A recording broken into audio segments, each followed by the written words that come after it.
Olá, alunos da Secretaria de Estado de Educação do Rio de Janeiro, mais especificamente meus alunos, alunas e estudantes do CIEP 379 Raul Seixas e do Colégio Estadual Jornalista Rodolfo Fernandes. Vamos aqui para a nossa segunda videoaula.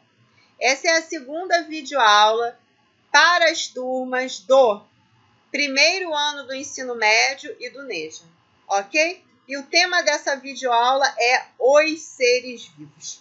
Vamos lá.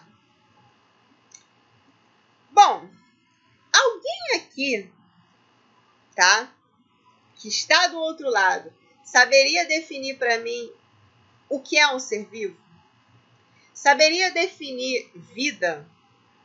Saberia me dizer quais são as características de um ser vivo? Vocês já pararam para pensar nisso? Toda vez que eu entro numa sala de aula e faço essas perguntas, os alunos não sabem responder. Um ou outro chega para mim e fala assim: é tudo aquilo que respira. É aquilo que anda. Mas não conseguem elaborar uma resposta coerente, contextualizada, não conseguem definir vida, não conseguem dizer quais são as características de um ser vivo. Então, nessa videoaula de hoje, nós vamos tentar, responder essas perguntas. Aliás, tentar não, vamos conseguir responder essas perguntas. Então, vamos lá. Para nós conseguirmos responder essas perguntas, temos que saber quais são as características de um ser vivo. Vamos ver agora quais são essas características. Primeiramente, pessoal, todo ser vivo, ele tem célula, né? E aí muitos vão falar assim: mas professora, eu nem sei o que é célula, o que são células? Tá? Então vamos lá. Se eu falar aqui bonito, falar numa linguagem científica, eu vou dizer para vocês que células são as menores unidades morfofisiológicas dos seres vivos. Mas se eu falar assim, ninguém entende nada, né? Então, eu vou falar com uma linguagem simples, pouco complexa. Vou fazer uma analogia aqui. Vamos pensar numa parede, numa casa, né? As paredes de uma casa são formadas por tijolos, não é? Os seres vivos também. Eles são formados por tijolos que nós chamamos de células. Vamos falar assim. Então, se você olhar aí, por exemplo, para a sua mão, você vai ver que existe aí um monte de estruturazinhas, né, pequenininhas, que nós chamamos de células. Esses quadradinhos que vocês, conseguem enxergar aqui mais ou menos, são as nossas células. Então, tá aqui, a nossa pele ela é formada por milhares de células. Essas células são os tijolos, né, dos seres vivos, enfim. Então, a gente pode fazer essa analogia. As células são os tijolos dos seres vivos. Existem seres vivos que são formados por uma única célula, por um único tijolo, vamos dizer assim. São os seres unicelulares, como, por exemplo, as bactérias, que eu coloquei aqui embaixo. E temos os seres que são formados por milhares, milhões de células, ou seja, por milhares, milhões de tijolos, vamos dizer assim. E nós chamamos os organismos, os seres que são formados por milhares de células, de seres, organismos multicelulares ou pluricelulares. Nós mesmos somos um exemplo, somos organismos pluricelulares. Então, a presença de célula é uma característica extremamente importante nos seres vivos. E aí alguém vai dizer assim: e os vírus, professora? Bom, a gente vai conversar de vírus numa outra videoaula. Realmente, os vírus, eles não possuem célula, mas eles possuem algumas características dos seres vivos, e aí existe até uma certa discussão se vírus seria ou não, se os vírus seriam ou não seres vivos. Mas isso é para uma outra videoaula, ok? Vamos deixar para conversar sobre isso numa outra videoaula. Uma outra característica muito importante dos seres vivos é a composição química e a proporção de determinados elementos químicos nos seres vivos. Então, os seres vivos são formados por determinados compostos químicos específicos, formados por carbono, hidrogênio, oxigênio, nitrogênio, né, fósforo e enxofre. No caso do carbono, né, é muito importante a gente prestar atenção, porque o carbono ele vai formar cadeias longas, que nós chamamos de moléculas orgânicas dos seres vivos. Os seres vivos são formados por muitos átomos de carbono, que formam moléculas que vão formar aí os carboidratos, os lipídios, as proteínas, os carboidratos que vão nos dar energia para realizar as nossas atividades, os lipídios que vão acumular essa energia, as proteínas que irão construir estruturas no nosso organismo, como, por exemplo, os músculos, tá? E os seres vivos são formados também por uma grande porcentagem de água. Então, os seres vivos eles possuem compostos, elementos químicos específicos que vão formar compostos químicos numa proporção específica. Nós vamos ver isso. Olha aqui, ó. Olhe para essa tabelinha aqui, tá vendo? Essa tabela é muito legal. Peguei ela no livro do Amabis e Marton. Ela mostra para a gente que tanto a matéria bruta quanto a matéria viva possuem os mesmos elementos químicos, né? Carbono, hidrogênio, nitrogênio, oxigênio, fósforo, enxofre. Porém, esses elementos químicos vão formar determinados compostos na matéria viva e vão estar numa porcentagem, numa proporção bastante diferenciada. Então, olha aqui para esse quadrinho. Olha aqui. O carbono, por exemplo. O carbono no universo está mais ou menos nessa proporção aqui, ó. Na Terra, mais ou menos nessa proporção aqui. De menos de 1%. Enquanto que num ser vivo, como, por exemplo, na espécie humana, olha aqui, passa de 10%. Na alfafa, passa de 6%. Na bactéria, passa de 6%. Olha aqui. Olha o hidrogênio, né? Concentração de hidrogênio no universo, no planeta Terra. Olha na espécie humana a proporção dele. Na alfafa, na bactéria. Então, vocês reparem bem nesse quadrinho, né? Que existe uma diferença na proporção dos elementos químicos na matéria bruta e na viva. Nos seres vivos. Está aqui claramente. Então, essa é uma característica muito importante dos seres vivos. Essa composição química e essa proporção diferenciada da matéria bruta. Outra característica muito importante dos seres vivos é o metabolismo próprio. Ai, professor, eu não sei o que é metabolismo. Então, eu vou explicar aqui, tá? Uma linguagem simples, tá? O metabolismo, na verdade, é o conjunto de reações químicas que acontecem nos seres vivos, né? O que são reações químicas, né? Você tem lá uma combinação de substâncias que podem formar outras substâncias. Pode acontecer também de uma substância ser quebrada em duas outras e por aí vai. Nós somos uma máquina química, como eu mostrei até no quadrinho anterior. Somos formados por milhões de átomos, moléculas. Esses átomos e moléculas vão formando substâncias. As substâncias reagem no nosso organismo.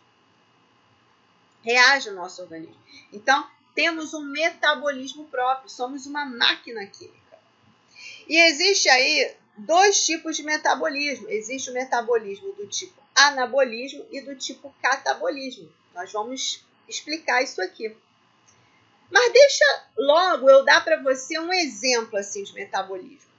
Então, sua unha crescendo. Sua unha crescendo é um exemplo de metabolismo. O tempo todo ali está sendo formado moléculas de queratina e o tempo todo essas moléculas também estão sendo destruídas. Seu cabelo aqui, ó. Seu cabelo formado de queratina. O tempo todo seu cabelo cresce, cai. Isso é metabolismo. Tem várias moléculas de queratina sendo formadas e sendo destruídas. Sua pele descama, ó. Sua pele descama porque o tempo todo componentes químicos estão sendo destruídos né? E as células vão se fragmentando e outras células vão ocupando aquele lugar ali e novos componentes químicos vão sendo construídos. Isso a gente chama de metabolismo. Então, como eu disse para vocês aqui, existe o metabolismo do tipo anabolismo e o catabolismo. Então, vamos ver aqui. O anabolismo é o metabolismo, né, que tem aqui como produto a construção de moléculas, de estruturas. Então, por exemplo, né, o músculo lá. O músculo precisa do quê? De proteínas para ser formado. Então, quando as proteínas vão se combinando ali, os aminoácidos vão se combinando, formando proteínas, e essas proteínas vão se reunindo, formando estruturas, nós chamamos isso de anabolismo. Quando seu cabelo está crescendo, as moléculas de queratina estão sendo formadas ali, e o seu cabelo está crescendo, a gente chama isso de anabolismo. Está construindo uma estrutura. E o catabolismo? O catabolismo é diferente. O catabolismo é um metabolismo que está relacionado com a quebra, com a fragmentação. Então, quando as moléculas estão sendo quebradas, as substâncias estão sendo destruídas, a gente associa isso ao catabolismo. Eu vou dar um exemplo para vocês de catabolismo. Você vai ali na padaria, come um pão, mordeu esse pão, mastigou, enfim. Esse pão, né, vai sendo digerido até ser transformado ali em várias moléculas de glicose que vão ser absorvidas pelo seu intestino. Quando essas moléculas são absorvidas pelo seu intestino, elas são carreadas pelo sangue até as suas células, vão alcançar as suas células. Ao mesmo tempo, você inspira o ar, que passa pelas suas vias respiratórias, chega ao pulmão e o oxigênio desse ar é absorvido ali, chega à corrente sanguínea, que por sua vez vai levar até as células. E aí, aquela glicose que chegou às suas células, na presença do oxigênio, ela é quebrada e libera energia que permite você realizar suas atividades. Correr, falar, fazer videoaula, né? Isso é um exemplo do quê? De catabolismo. Houve uma quebra da glicose na presença do oxigênio no interior das células. Isso é um exemplo de catabolismo, uma quebra. Então, pessoal, reparem, né, o quanto essa característica, né, ter metabolismo próprio é importante para os seres vivos. Né? Graças a essas reações químicas de construção e destruição, nossa máquina química aqui está funcionando. Tá? Então, essa é uma característica importante aí dos seres vivos também. Outra característica importante é a capacidade de reação em movimento. Capacidade de reação em movimento. Então, por exemplo, né, olha nessa plantinha aqui que vocês devem conhecer, a dormideira. Quando você encosta ali na folhinha da dormideira, a folhinha faz o quê? Fecha. Isso é uma capacidade de reação. Né? Se você encostar em algo quente, rapidinho, né, você tira. Né? Você está passando, encostou sem querer em algo quente, você tira. Sua capacidade de reagir. Aquilo ali. Né? Capacidade de movimento. Nós andamos, corremos, né, movimentamos nossos braços. São exemplos de capacidade de movimento.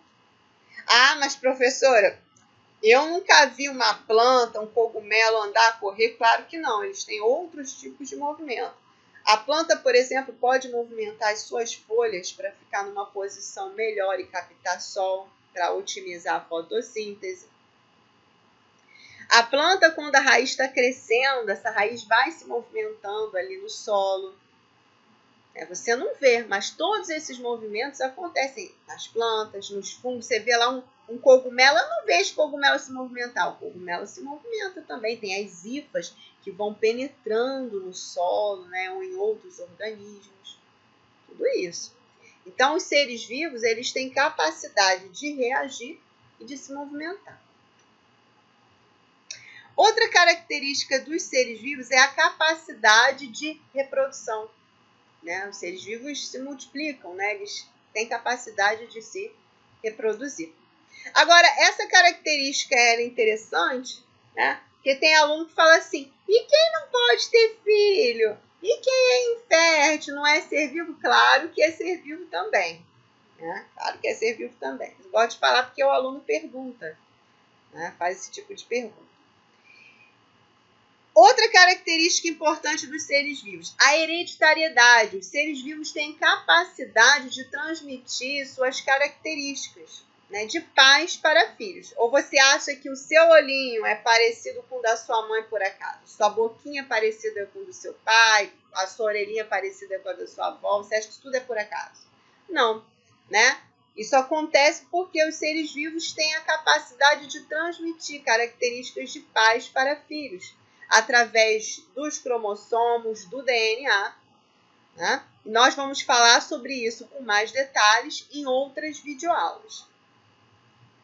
Outra característica dos seres vivos, a capacidade de crescer. Né? Os seres vivos têm a capacidade de multiplicar suas células. As suas células também têm capacidade de se alongar.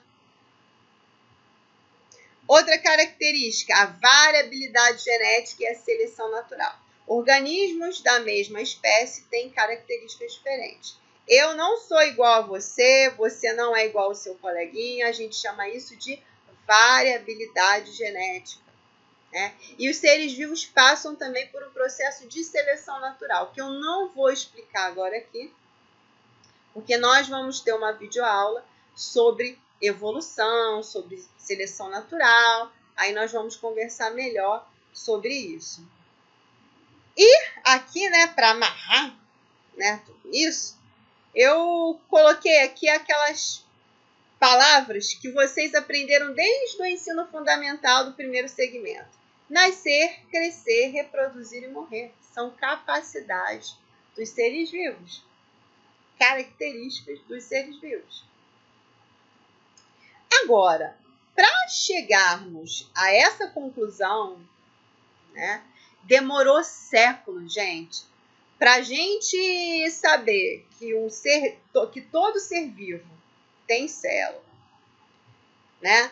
Para sabermos que os seres vivos são formados por determinados compostos químicos e que esses compostos químicos estão em proporções específicas, isso demorou séculos. Vocês acham o quê? Né? Que descobrir célula, entender de química, saber quais são os elementos químicos presentes nos seres vivos, que isso foi assim trivial? Claro que não. Né? Para saber que todo ser vivo é formado por célula, primeiro teve que descobrir a célula. Né? Os cientistas foram lá e descobriram as células. Para saber que os seres vivos possuem determinados elementos químicos, né, com uma determinada proporção, primeiro os cientistas tiveram que descobrir os elementos químicos, os átomos, perceber que esses estão presentes na matéria em geral, tanto na viva quanto na bruta. Imagine para saber que os seres vivos têm metabolismo próprio. Eles tiveram que entender de reações químicas, de bioquímica. Né? Perceber que os seres vivos têm a capacidade de reação, de movimento. Imagine, então, descobrir que os seres vivos são capazes de transmitir suas características, né, de pais para filhos, através dos cromossomos, através do DNA. Gente, isso demorou séculos. Precisou de muito estudo, muito desenvolvimento científico. Isso não foi de uma hora para outra, isso demorou séculos, muito estudo.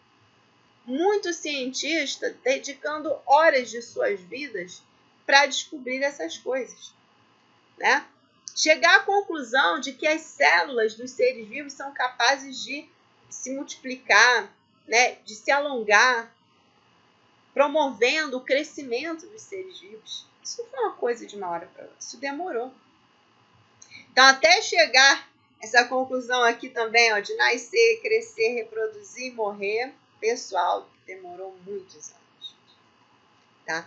Só para vocês terem uma ideia, Lá pelo século XVIII, mais ou menos, XIX, as pessoas ainda acreditavam na teoria da abiogênese.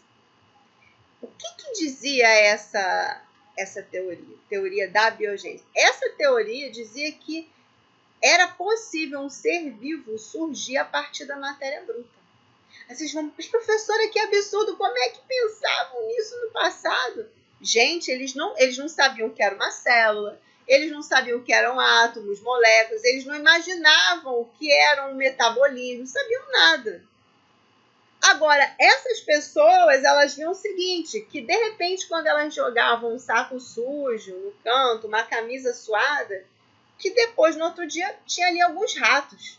Então eles imaginavam o quê? Que os ratos teriam nascido, surgido daquele saco, daquela camisa suja. Eles olhavam lá para os peixinhos, né? Para os anfíbios, para os répteis, para os sapos, né?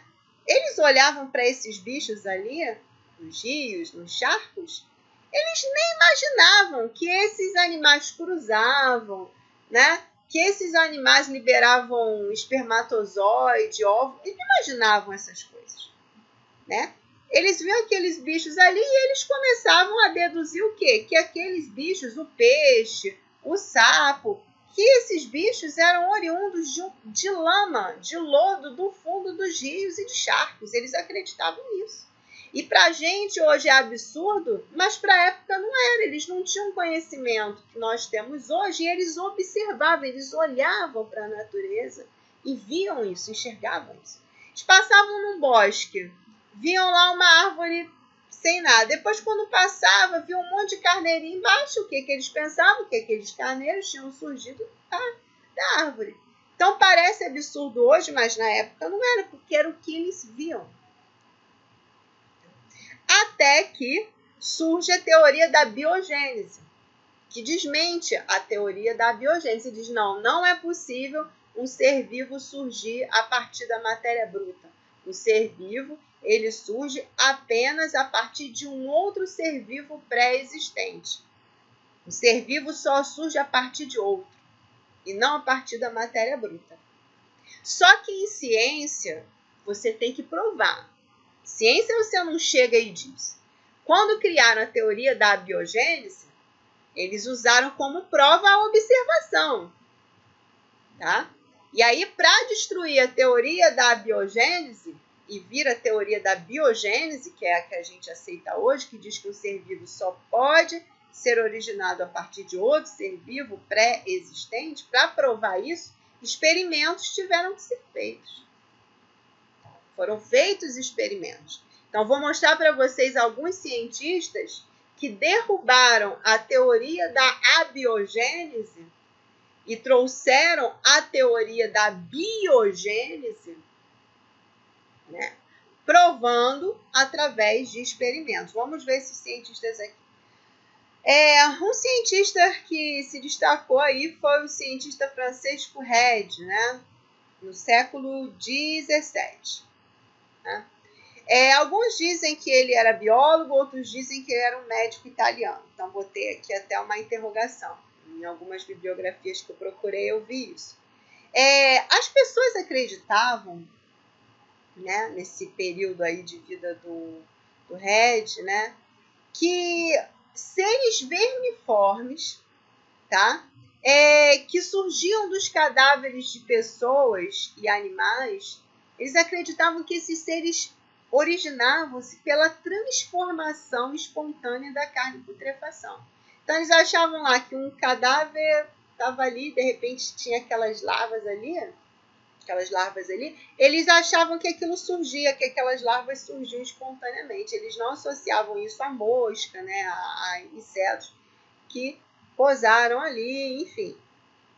Eles acreditavam nisso. E aí, o Francisco Redi fez um experimento para provar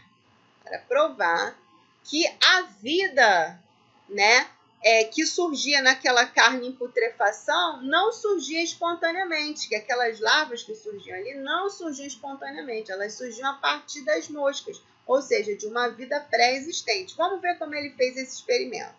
Então tá aqui, ele pegou um frasco, colocou uma carne e fechou esse frasco.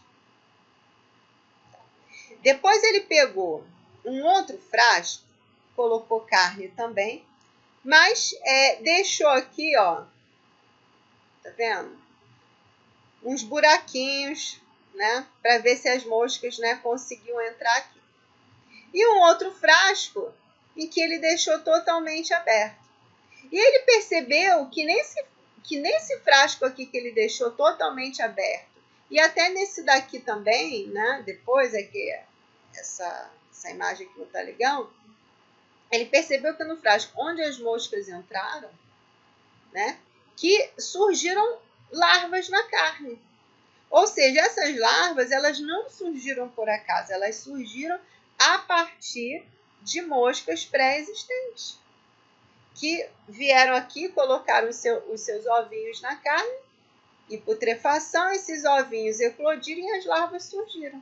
No frasco 1 que ficou vedado, nada surgiu, nenhuma larva surgiu. Então, a partir daí, o Francisco Redi já provou que a geração espontânea não acontece. As pessoas achavam que as larvas surgiam espontaneamente da carne putrefação, e não. Na verdade, as larvas surgiam na carne putrefação porque as moscas colocaram os ovinhos ali. Então, esse foi o primeiro experimento. O outro experimento foi o experimento de Louis Pasteur, tá? Que foi um químico francês do século XIX, tá? E ele, em 1860, quis disputar o prêmio da Academia Francesa de Ciências, que estava dando um prêmio para quem descobrisse a origem dos micro-organismos. Porque, assim, o Redi fez esse experimento e provou, né? Mas ele provou para organismos macroscópicos, que a gente consegue enxergar com o olho nu. E os cientistas tinham dúvidas com relação aos seres microscópicos, porque, por exemplo, eles pegavam um pouquinho de água e via lá um monte de micro-organismos. E eles achavam que aqueles micro-organismos tinham surgido espontaneamente da água. Ou então eles pegavam uma mistura de água com algumas substâncias, com açúcar ou com outras coisas, e de repente olhavam no microscópio e viam lá vários micro-organismos. Eles achavam que aqueles micro-organismos surgiam espontaneamente. E aí tinha que ter alguém para provar que não. E aí esse alguém foi o Pasteur, que inclusive vocês já devem ouvir aí, né? O termo pasteurização. Veio a partir de Pasteur. O que o Pasteur fez? Ele pegou um caldo nutritivo, que é uma mistura de água com determinados nutrientes, colocou num recipiente que tinha um gargalo, e o que ele fez? Ele dobrou esse gargalo aqui, né? Dobrou esse gargalo. Por que ele dobrou? Porque dobrando o gargalo, o ar que viesse por aqui não iria conseguir entrar nesse suco nutritivo. Tá vendo? Não conseguiria entrar nesse suco nutritivo. E aí ele queria ver se iria surgir vida aqui sem entrar o ar. Porque se a origem dos micro-organismos é espontânea, deveria surgir a vida aqui, né, espontaneamente. Ele pegou isso, ferveu também, esterilizou, ferveu e deixou ali. Ele percebeu que nenhum micro-organismo surgiu. Tá? Percebeu isso. Posteriormente, o que ele fez? Ele quebrou esse gargalo e deixou o ar entrar. Quando o ar entrou e ele observou, aí sim, tinha vários micro-organismos ali. Então, o Pasteur percebeu que a geração espontânea não existe também em micro-organismos.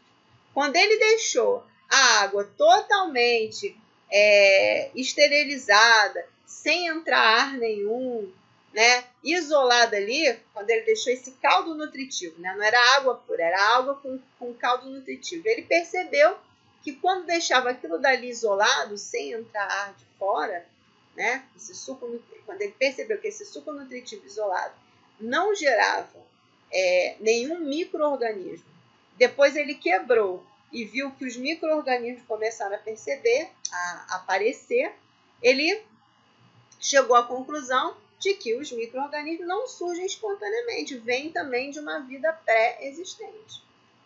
Tá? Então, esse experimento de Pasteur, ele é muito importante. Tá? Eu disse para vocês que existe esse termo aí, pasteurização, que vem dele. Hoje, o leite da vaca, ele tem uma bactéria que causa tuberculose no ser humano. Então, o pessoal pega esse leite da vaca e esquenta antes, até chegar mais ou menos 60 graus, que mata essas bactérias que causam tuberculose. E esse processo a gente chama de pasteurização. Então, esses leites que a gente compra aí de caixinha, enfim, eles são pasteurizados. No passado, as pessoas compravam aqueles leites no saquinho e tinham que ferver em casa, né? Estavam fazendo uma espécie de pasteurização também, vamos dizer assim, tá? Bom, pessoal, mas essa questão aí de vida, né? As características do ser vivo, essa questão aí de como a vida surge, né? É uma questão que ainda tem muita discussão. A gente já sabe quais são as características dos seres vivos, a ciência já respondeu isso para a gente ao longo de vários séculos, né? Com o estudo de vários cientistas.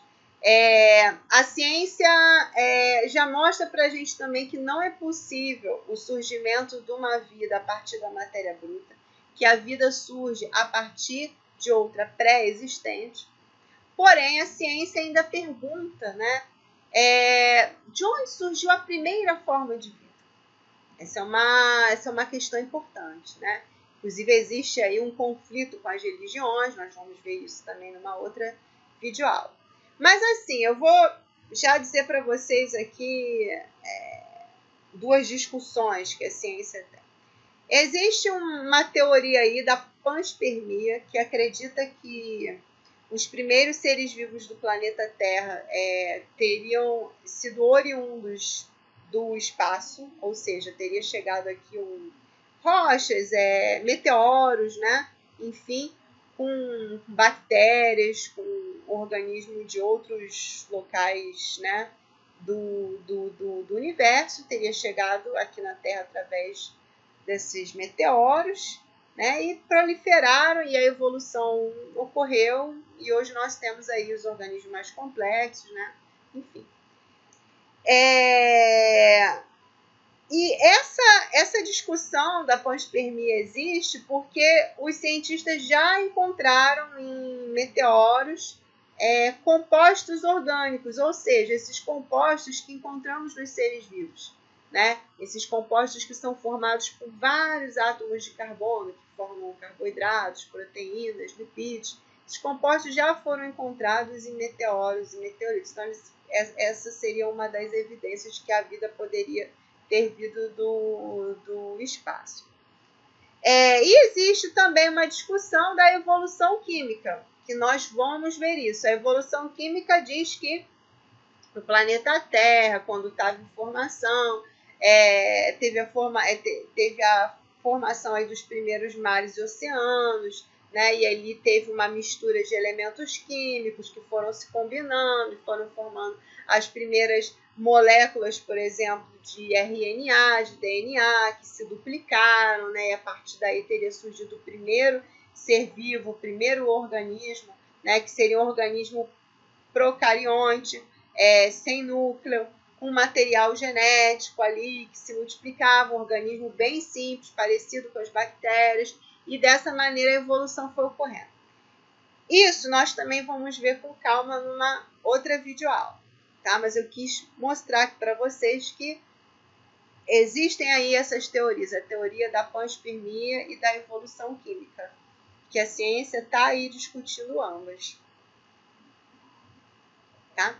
E aí, resumindo, né? Vocês já sabem aí quais são as características dos seres vivos, vocês já podem definir um ser vivo, né? Então, um ser vivo é aquele que possui célula, é aquele que possui uma determinada composição química com uma proporção específica de átomos de carbono, hidrogênio, oxigênio, fósforo, nitrogênio, né? A gente viu aí que os seres vivos possuem um metabolismo próprio, que é um conjunto de reações químicas, né, que promovem a construção e a destruição a destruição de compostos o tempo inteiro, né? Nós vimos aí que o ser vivo ele tem capacidade de se movimentar, de reagir, né, ao meio ambiente, que os seres vivos têm uma capacidade também de se reproduzir, de transmitir as suas características genéticas de pais para filhos. Né? Nós vimos aí que os seres vivos estão sujeitos aos processos de evolução, seleção natural. Tá? E vimos aí que os seres vivos têm a capacidade de nascer, crescer, reproduzir e morrer. Tá? Nós vimos tudo isso e vimos aí que nem sempre os seres vivos tiveram essas características claras, né? Isso foi fruto de séculos de estudos. Né? E, a partir daí, várias cogitações, várias teorias foram surgindo, como, por exemplo, a teoria da abiogênese, que acreditava que os seres vivos surgiam a partir de outros seres vivos, a partir da matéria bruta, e a teoria da biogênese, né? Veio depois dizendo que não, que o ser vivo só pode surgir a partir de outro ser vivo. Tá? Vimos aí o experimento de Redi, o experimento de Pasteur, e que atualmente existe muita discussão da origem da vida no planeta Terra, né? Como a teoria da panspermia e a teoria da evolução química. Bom, espero que vocês tenham gostado, tá? Estudem, que já estou passando o estudo dirigido para vocês. Obrigada e tchau, tchau, gente.